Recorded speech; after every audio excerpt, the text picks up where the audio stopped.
Dear friends, in a few days, Seventh-day Adventist Christians from around the world will be gathering in San Antonio, Texas, for our 60th General Conference session. During these historic meetings, delegates will be considering a number of key issues, and probably the most notable will be the subject of women's ordination. How we vote on this important doctrine will no doubt have a profound impact on the mission, theology, and unity of the Adventist Church for years to come. We certainly need to pray. But first, let me say I believe we should be doing much more to empower women to use their unique gifts in a broad spectrum of ministry. The Church also needs to offer an educational track with full-time employment opportunities for women that will commit their lives to sharing the gospel. But this, of course, must be done in a way that respects the clear Bible distinctions regarding the roles of men and women in ministry. We need to remain faithful to the Scriptures, especially now, as we're meeting in the shadow of a culture that is clamoring for same-sex marriage. This is not the time for Seventh-day Adventists to get fuzzy regarding biblical differences between men and women.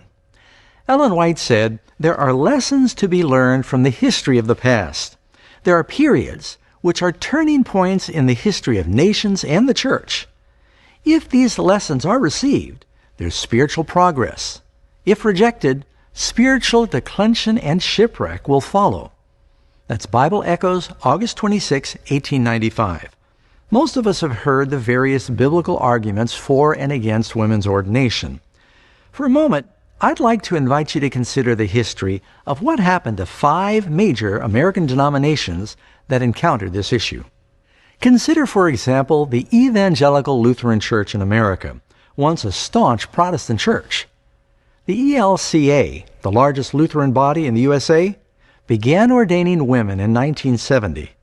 From their peak membership of 5,200,000, only 3.5 million remain in the Lutheran ECLA in 2015. In all, this is a staggering loss of over 1.7 million members, or 30% of their membership. According to data from the Barna Group, from 2004 to 2010, Sunday school attendance fell nearly 40% among evangelical Lutheran churches in America.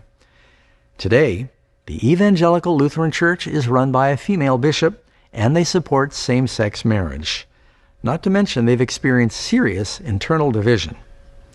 One reason that was noted for the decline was that as women pastors took over the various churches, it seemed like the men became disengaged. Now consider for a moment the United Methodist Church. On May 4, 1956, in Minneapolis, Minnesota, the General Conference of the Methodist Church approved full clergy rights for women. Since then, they've also experienced a catastrophic deterioration in membership.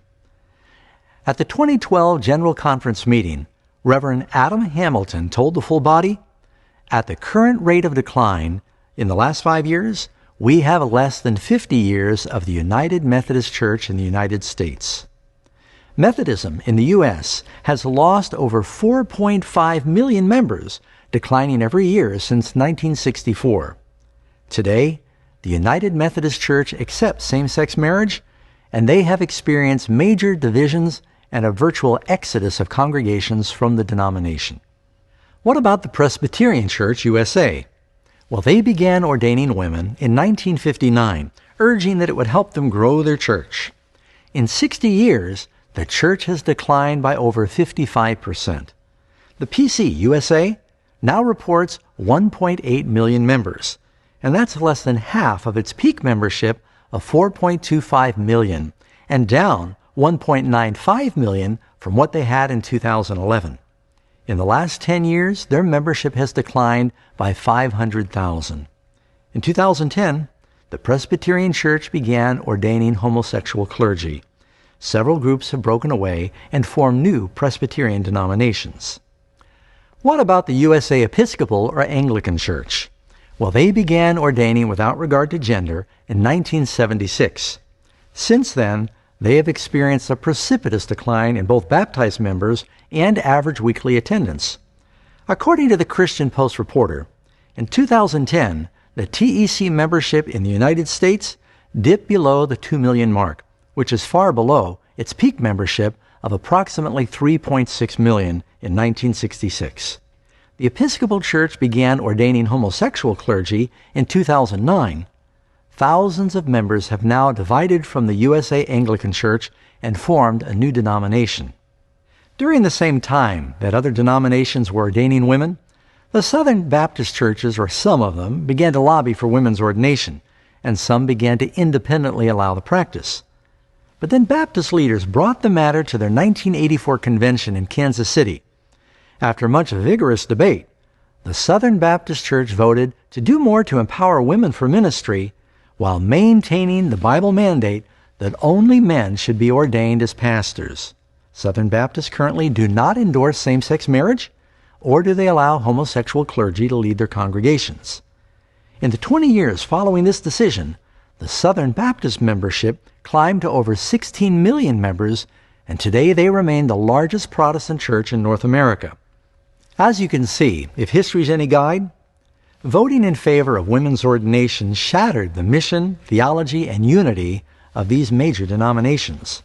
Whereas the Southern Baptists, in rejecting women's ordination, they preserved their cohesive identity and they continue to grow. Now, with that background, friends, consider the Seventh-day Adventists. In 1863, we were organized formally as a denomination. In the following years to the present, we have climbed to over 18 million members. And now we are at the same crossroads as these other major denominations. What will we do? What we decide regarding the ordination question is going to make a big difference in the future growth, mission, unity, and theology of the Seventh-day Adventist movement. Over 40 years ago, I was a very confused young man trying to figure out what the purpose of life was, and I was wandering around the country searching, studying. I ultimately ended up living in a cave way up in these remote desert mountains. But God in His providence arranged where somebody had left a Bible in the cave. And after reading the Bible, I accepted Jesus. But then I was faced with another problem. There's so many Christian churches. What's the truth? For the next 2 years, I began to study with all of my heart many different denominations, and I believe there are good Christians in many different churches. But after careful study, I became convinced that the Seventh-day Adventist Church is the remnant church of Bible prophecy. And I was so convinced that for the last 30 years, I've been involved full-time in doing public evangelism all over the world. And we have a beautiful movement where people believe the same thing all over the world. My heart is aching right now with the concept that we may vote to allow different divisions and different churches to practice different theology. This is going to be very confusing for evangelists that are inviting people to join the church, trying to explain why one church believes one thing and another church believes something entirely different. I think it's a time for us to stay together, that we must be united on truth. And so, friends, please be praying. Pray that the Holy Spirit will come in a mighty way into the convention session, and that He'll overrule plans the devil might have to cause division. And He'll give every delegate the clarity and the courage to vote to uphold the truth. Secondly, study the issues and share information with others. Pass on this appeal. And at the conclusion of this brief video will be a web address where you're going to find some of the best resources to understand these issues. Study for yourself. This is so important that all the information is now being provided absolutely free of charge. Please go to the website, take a look at the material, and share this video with others. And most of all, pray for a revival.